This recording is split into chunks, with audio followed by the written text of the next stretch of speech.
Hey yo, what up, y'all? Welcome back to another episode of Talk Yo Shift.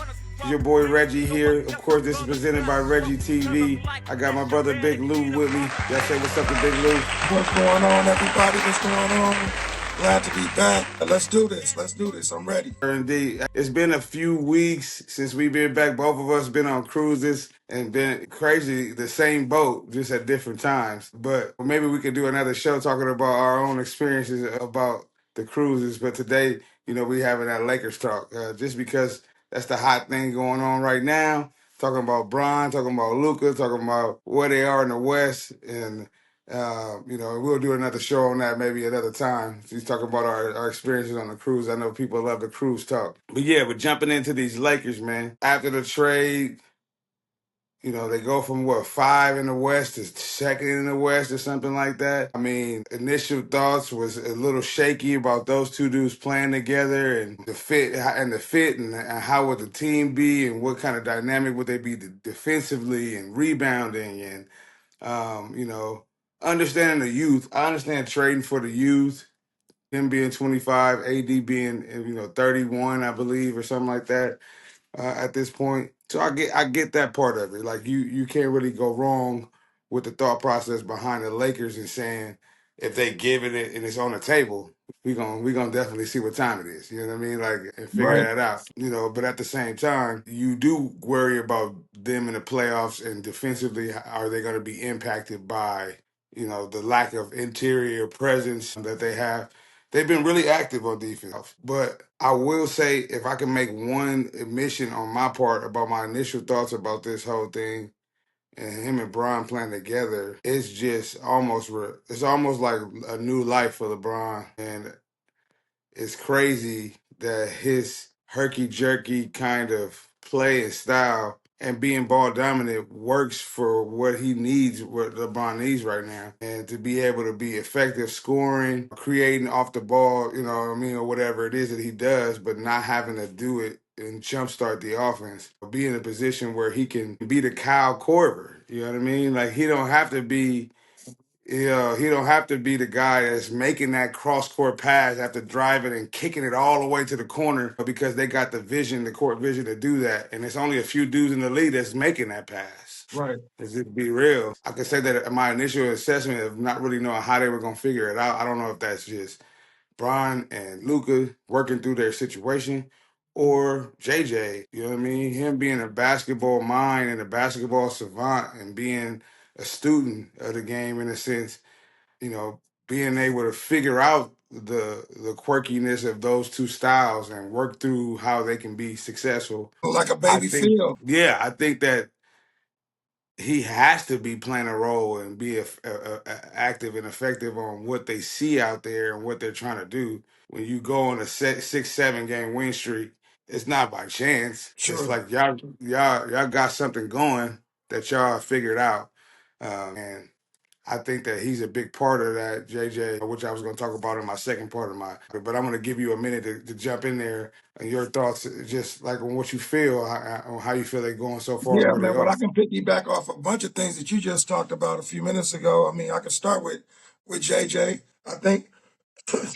excuse me about that. But JJ is just one of those, mental, beast. You know what I'm saying? As far as the basketball X and O's, he knows what he's doing. Very confident. You should have saw him in tonight's game. After losing, being outmanned, he's still upset. He's still upset as if he knew he was supposed to win, and that they didn't execute his plays or they wasn't doing something they were supposed to because the expectation is if you follow the system, that more than likely it's going to add up to W's. So you can kind of see it on his face that he was frustrated that the ball didn't move the way he wanted to and all of that.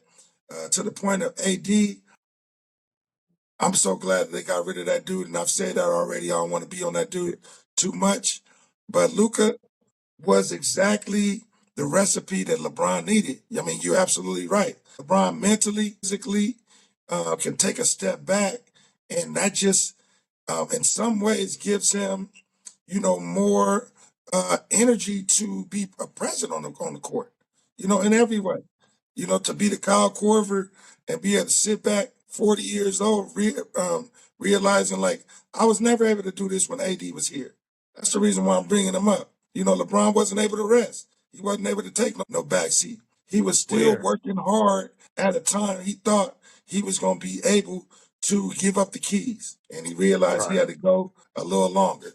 So, but Luka, man, Luka is real. Luka is the truth. I love his attitude, man. We needed some of that. Gary Payton, not scared to look at the bench or whatever the case may be and just flex on them because you just got, you got game and you got heart. And, I think that stuff like that is infectious on a team. And I think that's part of the reason why they playing the way that they playing, because he brings a different little attitude, to the team or whatever. Not that he's the best defensive player or Right. anything like that, but he just can get into your head. And yeah, I mean, he's just one of those players that if they didn't pull the plug on it, they would be definitely they'll be feeling it right now because they wouldn't be the second seed. I guarantee you that. I gotta agree with you on that.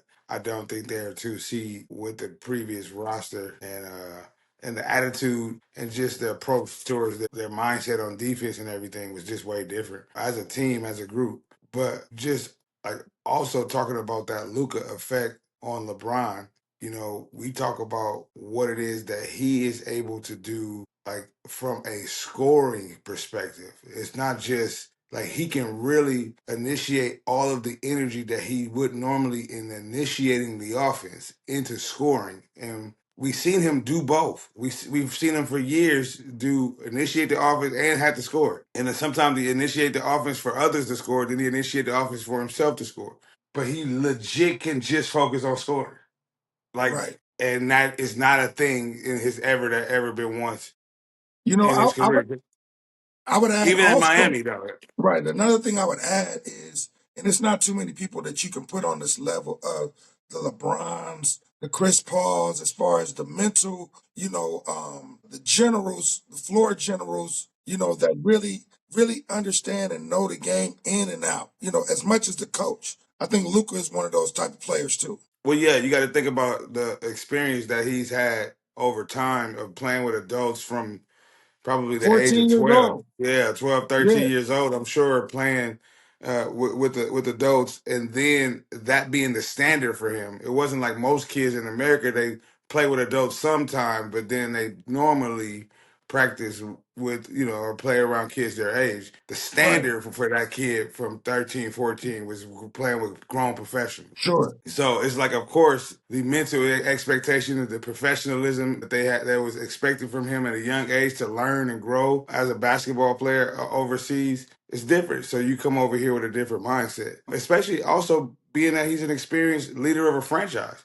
This is not, Right. he's not one of those people that came from a situation where, they weren't the face. He was built for this kind of exposure, and not everybody else can be in them LA lights and almost bask in the ambience because Right. they know that that's not a foreign place for them, and they also know that they got the game to electrify and to put people on the edge of their seats at all times. You know what I mean? So One of the things that I would say and add about Luca too is that it doesn't matter the opponent. It doesn't matter, how scary they might be. This dude is kind of like same face no matter with everybody. He's the same, but he's gonna give you his slow game, and it's gonna be effective no matter what. And he's going to be able to match the energy of any player, any star in the league right now. And he probably less athletic than any person I could really name as far as superstars. You know what I mean? right. But on the But yeah, same level, but I so talk about that attitude. You know what I mean? I think that's really goes to show about the attitude and the heart in certain players. It's like you talk about how his demeanor is in regards to like playing against elevated superstars. He also play against the lower talent, and I think that's what the Lakers need. He play against people when he know he's supposed to beat them. He wants to dominate them too. He wants to yes, ensure that he does, and that's a different kind of attitude because a lot of times the Lakers play down to the people that they supposed to be. You know what I mean? And then a yeah, lot of they times we know for know that. we know that everybody's gonna be coming to give you that best shot. So we don't have those nights where you can be like that. You know what I mean? Where you can play down. You know what I mean? Because that kind of leads me back into the whole LeBron situation, bro. Like don't know if you saw this, but LeBron confronted Stephen A about something he said on TV. Yeah, So I heard about it. we were talking about Lakers talk and talking about their seed in the playoffs, and we know we all excited about them and their position. But I really wanted to get your thoughts on what you when you seen it, when you heard about it, whatever. What did you originally think? You know what I mean, like From the about that situation. conversations that I've had on the topic, I think people are like mixing two different messages together, and they're two different, completely different topics that need to be they need to be discussed on different days. You know what I mean? In different buildings. And what are that? One is LeBron being able to hand his son, spot on the Lakers for the most part. People say nepotism, people say whatever. We also know that this has been happening since the beginning of time, that fathers hand down things to their sons, businesses, cars, you name it. It's not something that's new. Didn't happen just yesterday, and it's not the last time it's going to happen. So that's here nor there. It's not a problem. I understand. But the difference is I have a problem with LeBron in this situation. Stephen A, to me, even though I'm not the biggest Stephen A fan, you know what I mean? Stephen A is in the right being able to say that Bronny, as a professional NBA player, is not fair game. Period, point blank. He doesn't do anything with that or say anything about that young man that he hasn't said about any other players over the years. And I think it might have even been a lot harsher maybe a few years back. You know what I mean? Right. Especially when the Skip Bayless, of the world or whatever case may be, when those days, he probably would have a nickname by now. You know what I mean? Because they was giving nicknames back in the day, derogatory nicknames. So I just think Bronny is fair game. I think your game has to speak for yourself, and the young man is just not playing well. And so for LeBron to pull up on him almost like in a mafioso, you know what I mean? I'm gonna pull up on you type, you know, Yeah. come on, man. For one, you're not that kind of guy. I understand you being a father, but he's a grown man though. Now it's gotta be a point where you are a father, but you gotta let the man walk his own walk. You know what I mean? And be able to deal with the criticism. And so Right. just like you wouldn't be walking in his office or whatever if Bronny was getting all the praise. You know what I mean? You wouldn't be mad saying like, "Do you giving him too much of that?" So when the dude is not doing well, I think Stephen A should have the ability to be able to say that he's not playing well, that he may not need to be in the NBA, which a lot of us have said it. We're just not on the same platform as Stephen A. But a lot of us are saying it. You know what I mean? And so I just think Brian don't want his son to feel that pressure. You know what I mean? Because Yeah. it is more pressure when lights are on you now and people are saying, "We see you, buddy," and you're not your father. You know what I mean? Period, Right. point blank. And so I think LeBron was wrong. I think yeah, there could be conversations behind closed doors, but Stephen A's job is not behind closed doors. His job is to get information and put it out to the world. That's the reason why he's on one of the largest platforms in the world. So Right. go ahead, man. I want to go ahead and get your take on it, and yeah, see how you feel. No, yeah, we agree. We're aligned somewhat for the most part on it. Yeah, I definitely think that just starting off with the whole mafioso, I think that was one of the first things I thought about. But like more like because he in Cali, like gangster, niggas talking and looking at this man with this fucking demeanor, the one thing that really bothered me most, and I talked to this to my sons about it. It's like I said the exact same thing. Like Brian, you are not about that life, and you know that everybody's watching you. You know you're very calculated. Okay, you know how to put certain messages out by doing certain things and saying certain things in a certain way, or doing certain things on camera. Even the way he looked around when he walked away from Stephen A. He was looking around to see where the cameras was and who caught it. You know what I mean? So it's like you know what you were doing. You know you were trying to draw attention to the conversation. It's almost like you went to him on really on false pretenses. You went to him to make a loud point. Just look at me kind of situation more so than coming to the defense of Bronny. That's what where my first initial thoughts were on why I didn't like. I also had a little bit of a different story about what was actually said about Bronny that made Stephen A. LeBron come up to Stephen A. And I think he said something about more so not about the professionalism, but more about the father son thing. Which that's what more so has nothing to do with basketball, and that's more opinion based, and that's where I kind of am leaning towards Bron Well, when you because say father son, elaborate a little bit more. so it was my understanding that he mentioned something about the way that like LeBron is fathering or the parent the father son relationship and rapport, and that has nothing to do with the basketball professionalism of what you're assessing as an analyst. And if you're saying stuff to them on the air about how I parent and like making a narrative about whatever that is unprofessional. Now, do I feel like that setting after a game, a big game, walking up on national TV, walking up on somebody is the way to do that? I feel like that, you got Stephen A's number. I feel like that's a conversation. You text him or you pull him up in the tunnel and you have a conversation with Absolutely. him. Absolutely. I feel like it still wasn't enough. Go ahead. Yeah, no, and I agree. I understand it. Everybody's different. But I guess what I'm saying is, if your job is fair game to talk about Bronny professionally, when we can agree. If he sucks, he sucks. If he's saying he scored 6 games, even though Bronny was balling the other day, he had 31 something in a G League game, and he came in.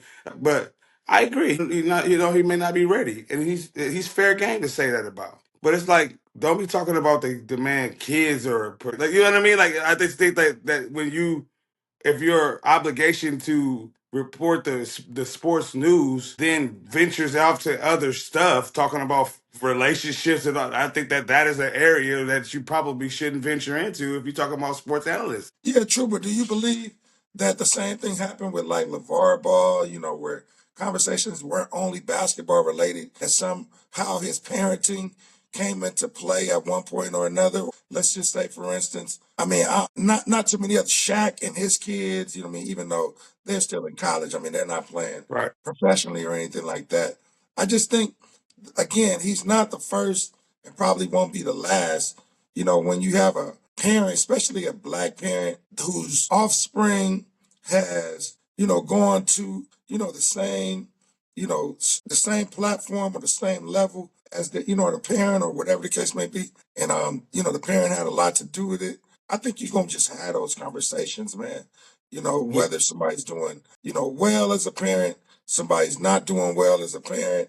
I think sometimes people take it overboard, but it's always a topic.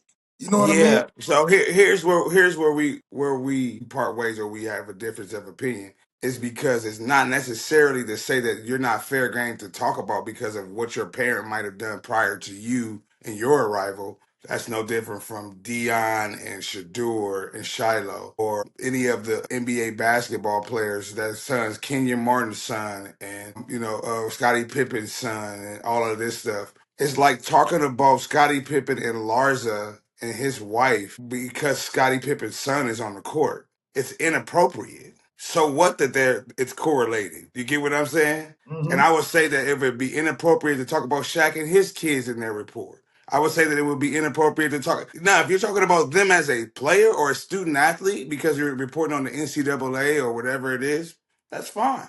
But what we're talking about in this particular conversation, and what my understanding was that Stephen A. mentioned something about parenting and that being outside of the topic of whether Bronny is doing well as a professional basketball player. Yeah, true. But I guess, I don't know. Maybe it's just Yeah. me that says, And before you get to that point, though, I wanted to make it another just kind of solidifying point about it always being a narrative. And this is just me and my observation that these black successful individuals and their kids, you don't hear this about the fucking Mannings. You don't hear this about the Bosa brothers. You don't hear this about fucking the McCaffreys. You know what I mean? You don't hear this about the Watt brothers. You don't hear this narrative. about their parents and whatever they've done. It's always positive. And that's where another shit that this pisses me off, because it seems to always come from a negative perspective, to put something negative, and not everybody's great. Not everybody's going to be at the same level. You know what you see what I'm saying? But it's like to speak from it from that perspective, where it's always coming from a negative connotation. That is what a lot of what bothers me about this shit. That shit too. Again, we agree. I think Braun was tripping. I think there wasn't the place or the time for it. I think Bronny is definitely fair game to any criticism or anything that is in regards to his game and what he has done that impacts his tenure as a professional. If he does something off the court that steals something or does something crazy as a kid, it gets into a DUI or something like that, yeah, it's fair game. You got to talk about that shit. He's a grown man now. You see what I'm saying? He get the same thing everybody else get. I'm not trying to shade or shy him away from getting the same criticism that anybody else deserves. I would say that about any player. You start talking to me about how they parent their kids or how they are a husband or wife to their husband to their wives or significant others or whatever it is. That shit ain't got nothing to do with it. And I would say that shit is inappropriate. You see what I'm saying? Like, Yeah, no, no, no, no, no. And I agree on that fact, especially if you start going outside of anybody, like, say, for instance, a third party person, a wife or something like that. I'm not necessarily going into that. Anybody on the court, LeBron and his son, yes. Like, for me, it's just one of those things where I just feel like it goes with the territory. It wasn't, and I know you just gonna probably blow you away that I'm even saying this. It's gonna continue to be wrong. It started with racism. You know what I mean? Like, right. for people Yeah. spitting and all kinds of stuff like that. You ain't supposed to do that either. You know what I mean? Hey, sir, you're not supposed to just call me that. That's not right. Nobody don't care nothing about that. You better go on and go play. For the most part. We've always had to rise above the naysayers or whatever and be able to play the game, period. This is not it, is what I'm saying. But to be Right. able to have to address, or feel as if as LeBron, you got to stoop down and even give Stephen A any airtime, I didn't think was necessary. You know what I mean? We agree. I did. We agree. Yeah. Yeah, so I just thought that's more so because, yeah, we understand that, a lot of things are going to be said that may or may not be appropriate. We know that he could have, texted him and said, like, hey, Stephen A, come on, man. You know what I mean? Me and you ain't never been like that. Now, everything else has been good, but tonight, you don't think that was a little too far? You know what I mean? Would have been totally appropriate because now y'all off camera, y'all speaking as buddies, if y'all call yourself buddies, and They those don't. conversations, But I get what you're saying though. you know what I Even if mean? they're not buddies, but I get what you're saying. If y'all give each other that respect at least, you know what I mean? To, holler at me on the sideline. You know what I mean? Don't put me up on Front Street like that. So, Yeah. yeah, I think more so that, but again, if you want to go get in the faces of everybody who's going to go say something, you're going to be real tired. You know what I Oh mean? yeah. It's just all it is to it. Period, point blank. I don't care if you don't like it. You know what I mean? You got to understand who you are, how big you are, and more is to come. So how do you deal with it? Right. No, yeah. We agree. That's 100%. You're gonna have to get that out. I got sons, you got daughters, but they're young adults. They're Bronny's age. I mean, we got young people that are moving into the world, doing their thing and trying to learn, and we understand that. I think our we don't have to do it under the guise of the world watching. You know what I mean? Right, But at the same right. time, we understand that we know we can't fight their battles and what we're coming from as an aspect of our conversation with each other as people.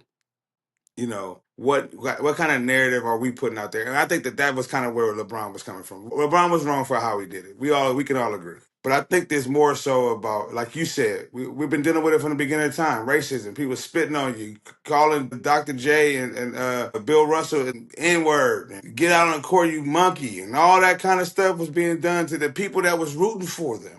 You know what I mean? So we've been dealing with that since the beginning of the time. But I think that where Brian was coming from is like, man, we shouldn't have to deal with from you. You should get it. And again, he could have done that better. I would have an expectation for him, especially with his knowledge of understanding what media is, having his own media outlets, and knowing how symbolism and how things look and how things are perceived, what that would look like.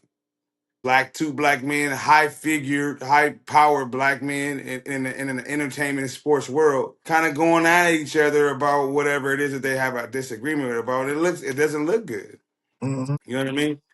And again, I think you knew what it would look like. You wanted to kind of look like a badass, and it kind of backfired on you. You look like a fucking cornball, bro. Yeah, come on, man. You're not even that kind of Yeah. guy, you So know? so ultimately, I do think that two lessons could be learned. We know that you're not that guy, LeBron. Literally, you can't fight your battles for your son, bro. You're gonna have to let it go. And I do think Stephen A. has you have an obligation, bro, about what kind of messaging you putting out there for our people. I don't give a fuck what you say. Okay, I don't care whether you think you're a role model or not. You're a public figure, and you have an obligation to how you represent what it is, the narrative that we're trying to push for our people. And if you have a narrative to tend to talk shit about black people and talk crazy or put negative images or thoughts out there about black people and black successful people, then you are part of the fucking problem. Bro. And somebody do need to check your ass. Maybe not like that's like I said, maybe not LeBron in that setting, but somebody will because you do have a responsibility, whether you like it or not. You know what I mean?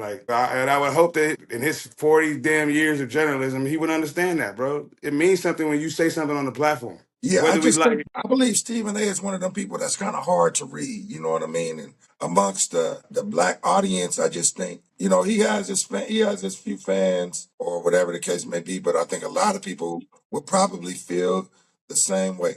I try to give him the benefit of the doubt in the sense that I do see some of the things that he's doing and some of the messages or messaging that he'll put out there. I believe he's trying to come from a place of tough love. Like he puts more emphasis on black people and what they do more than anybody else because he cares more about those situations. Like, I love you, so that's why I do this to you know what I mean? And Mhm. so at least from what I believe that's what he's trying to put out there. The image that he get or whatever the messages that he convey may completely come completely different, but not to completely dump on him.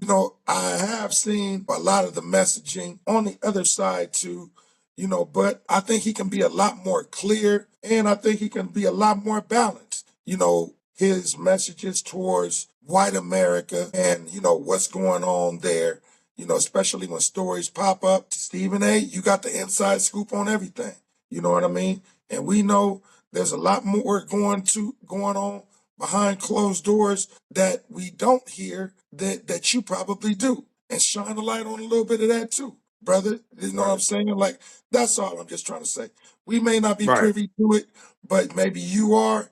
And I think people want to hear a little bit more of balance of whatever that it's not only black people, in domestic violence situations and things like that, that also that happens with all other, ethnic backgrounds and stuff like that.